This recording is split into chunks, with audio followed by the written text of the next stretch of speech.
Let's get straight to the matter. Do you truly find joy in what you assume brings you happiness every time you grab your phone and mindlessly scroll through? Every time you open another tab for something that, in reality, doesn't even pique your interest?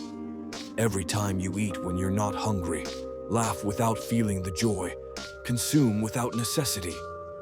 Who is benefiting from this? You or the system that has influenced you to pursue immediate gratification? The harsh reality is that you have been conditioned to look for pleasure, but never to truly grasp it.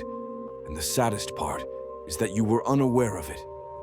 We are in a time when pleasure appears to be just around the corner, yet it never satisfies us. Aldous Huxley foreshadowed this nearly a century ago. He cautioned that real control would not stem from oppression, but rather through indulgence. It would not be enforced through force, but by means of distraction. A society where banning books would be unnecessary because people would no longer care about reading. A society where truth wouldn't be concealed, but buried beneath an avalanche of triviality. A society where people wouldn't need to be regulated because they'd be too enamored with their own captivity. And now you find yourself in Huxley's envisioned reality, a realm where every desire can be satiated in an instant, where gratification comes quickly, yet emptiness grows exponentially, where pleasure transforms from a reward into a substance, for that is how they have manipulated it.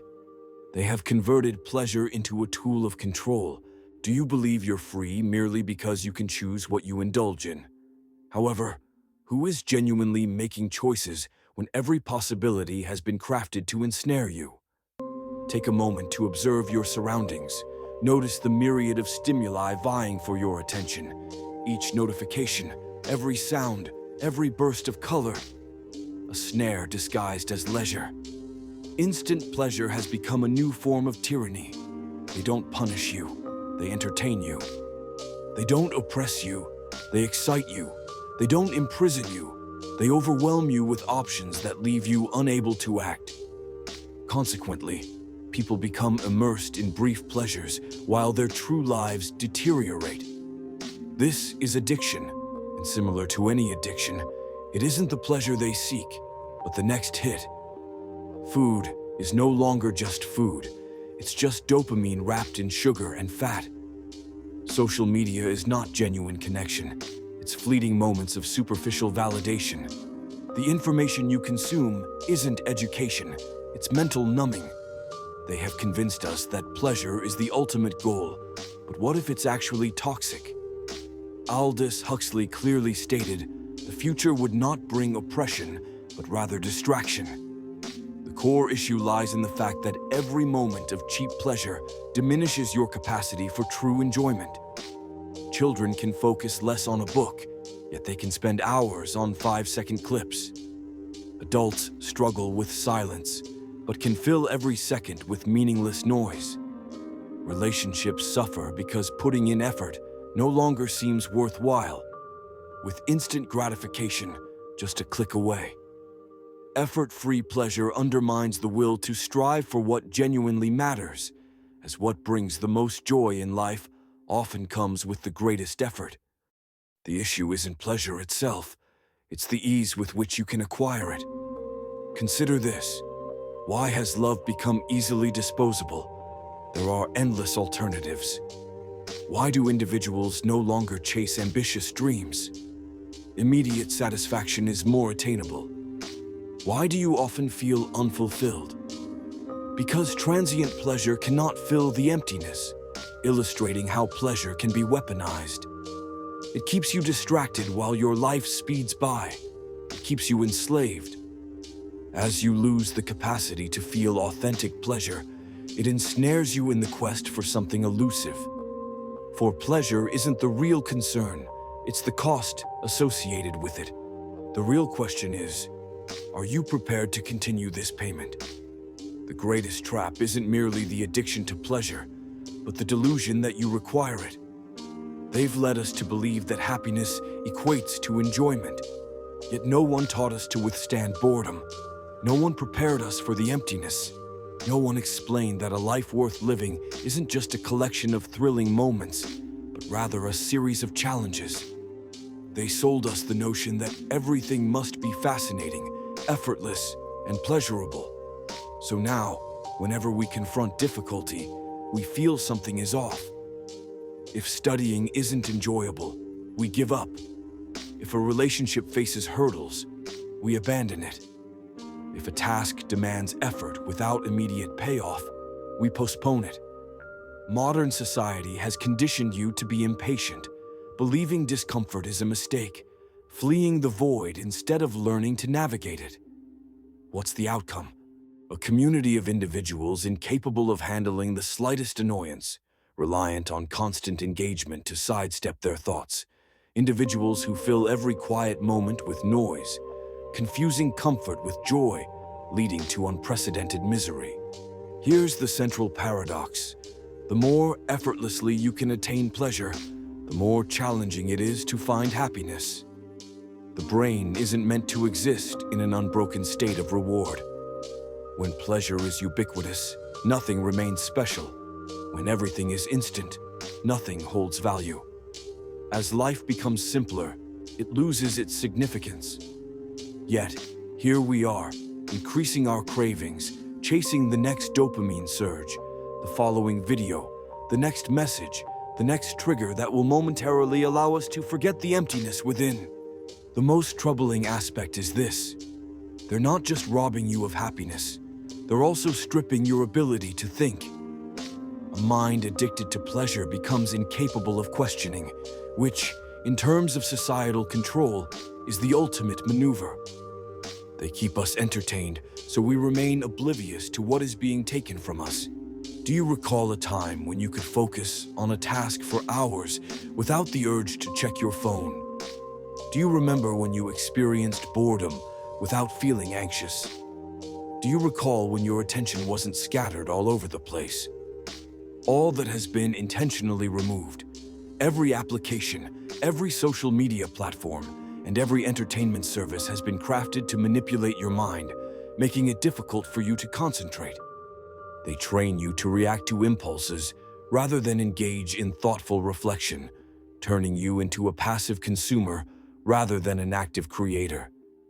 This is because someone who struggles to concentrate cannot learn. Someone who can't handle boredom cannot reflect. And someone who cannot think critically can't question things, which is the main objective. An authoritative regime isn't necessary when the populace is entertained. Censorship isn't needed when people lose interest in questioning anything. Chains are unnecessary when individuals confine themselves in cages forged from fleeting pleasures. Aldous Huxley clearly stated that our future would involve a love for servitude, but it won't be forced servitude. It will be a chosen one, disguised as freedom. Do you want to know how it's done? It's through overabundance. They have conditioned us to believe that freedom equates to choice. However, when they present you with endless options, they are actually taking away your power. You may select from 1,000 series, yet none satisfy you. You may choose from 1,000 songs, but you can't fully enjoy any of them. You might get to know 1,000 people, yet each relationship feels shallower than the last. You assume you have a variety of choices, but in truth, you merely face more distractions. When everything is surface level, hurried, and replaceable, nothing holds true value. That's the trap. A pleasure-focused society does not grant you more freedom. It weakens you. The more you are conditioned to pursue instant gratification, the less you can withstand discomfort. Yet discomfort is essential for growth. There is no achievement without effort. There's no love unless there's sacrifice. Without pain, there is no meaning. The contemporary world discourages growth. Its goal is to promote consumption. Individuals who confront difficulties grow stronger. Those who withstand discomfort become self-sufficient. Those who can postpone satisfaction become a threat to a system that relies on cheap gratifications. And here's the crucial question. Are you still in control of your mind, or have you become a servant to pleasure? The initial step toward reclaiming your freedom isn't simply putting down your phone, uninstalling an application, or resisting temptations. It's about realizing that pleasure isn't the issue. It's your relationship with it that matters. If you can harness your desire for immediate pleasure, you can steer your life. By resisting instant gratification, you have the potential to create something significant. If you can tolerate boredom, you can begin to think genuinely. Pleasure itself is not the enemy. The real enemy is the weakness it breeds when you cannot manage it. So, the next time you seek another diversion, ponder this. Who truly holds the reins here? If you can manage your craving for immediate satisfaction, you can govern your existence. If you can withstand instant gratification, you can establish something substantial. If you can bear boredom, you can initiate real thoughts. Pleasure is not the foe. Rather, the adversary is the frailty it generates when you fail to utilize it properly. So, when you have the urge to find another distraction, consider this question. Who is in control here? Because if you aren't, then someone else surely is, and that, my friend, is the most profound kind of bondage. Now that you are aware of this, the concern isn't whether you will fall into the trap again, but rather what you will do with this knowledge. Here comes the unsettling part. The pleasure controlling you today won't vanish simply because you comprehend it. Your brain has already been conditioned, your capacity for patience has been eroded, and your attention has been splintered. If you don't take action, you will follow the same path as everyone else, for that is the ultimate strategy of the system. It makes you think that understanding the issue is equivalent to resolving it. Yet, knowledge without action merely serves as another distraction. So tell me, will you switch off this video and carry on as if nothing occurred, or will you take the reins? I'm not suggesting you live like a monk or exist without pleasure. What I am urging you to do is cultivate the most valuable skill, self-control, the capacity to decide when to pause, when to say no, and when to step out of the cycle before it becomes too late. Because if you don't learn to master pleasure, then pleasure will dominate you. There's something few people share. Those who genuinely thrive in life, who create something greater than themselves, who leave a lasting impact and live with purpose. They are not the most skilled, the most intelligent, or the most fortunate. They are the individuals who have figured out how to postpone instant gratification, resist the lure of convenience, and handle the unease that comes with tackling challenges. Such individuals are not simply born with these traits. Each day, they shape themselves, making choices that others are unwilling to make, turning down what many find hard to refuse, and mastering the skill of doing what is necessary rather than just what feels good in the moment. So here's the challenge. The next time you feel compelled to pursue immediate gratification, take a brief pause. Acknowledge the urge, observe it closely, and recognize it for what it truly is, a restriction placed on your mind. Then choose, determine if you genuinely want to surrender, or if you prefer to reclaim your strength. Because in every trivial choice, in every instance where you opt for the tough over the simple, you are training your mind to take charge of itself. If you begin this today, if you practice it repeatedly, if you disrupt the cycle, one day you'll awaken to the realization that you are not like others.